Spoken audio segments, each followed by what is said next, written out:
नमस्कार, पुन्हा एकदा आपले स्वागत आहे. राज्य कर्मचाऱ्यांच्या बाबतीत 22/12/2025 रोजी निर्गमित करण्यात आले 4 मोठे, महत्त्वपूर्ण आणि लाभाचे शासन निर्णय. चला पाहूया याविषयी सविस्तर अपडेट.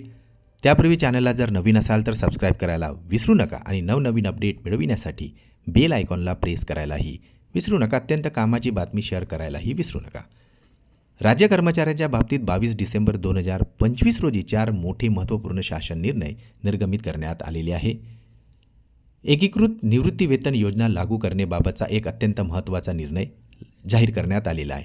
महाराष्ट्र संवर्गातील अखिल भारतीय सेवेमधील कार्यरत अधिकाऱ्यांना एकीकृत निवृत्ती वेतन योजना लागू करण्याकरिता नवीन लेखा शीर्ष उघडण्यास मंजुरी देण्याबाबत सामान्य प्रशासन विभागामार्फत 22/12/2025 रोजी मंजुरी देण्यात आलेली आहे. तर 7व्या वेतन आयोगामध्ये 3 लाभांच्या सुधारित सेवा अंतर्गत आश्वासित प्रगती योजनेचा प्रथम लाभ मंजूर करण्याकरिता सामान्य प्रशासन विभागाच्या 22/12/2025 रोजीच्या शासन निर्णयानुसार मंजुरीही देण्यात आलेली आहे. तर 1/11/2005 पूर्वी पदभरतीची जाहिरात तसेच अधिसूचना निर्गमित झालेल्या तथापि 1 नोव्हेंबर 2005 रोजी अथवा त्यानंतर शासन सेवेत रुजू झालेल्या सरकारी अधिकारी कर्मचारी यांना केंद्र सरकारच्या धर्तीवर जुनी निवृत्ती वेतन योजना लागू करण्यास मंजुरीही देण्यात आलेली आहे.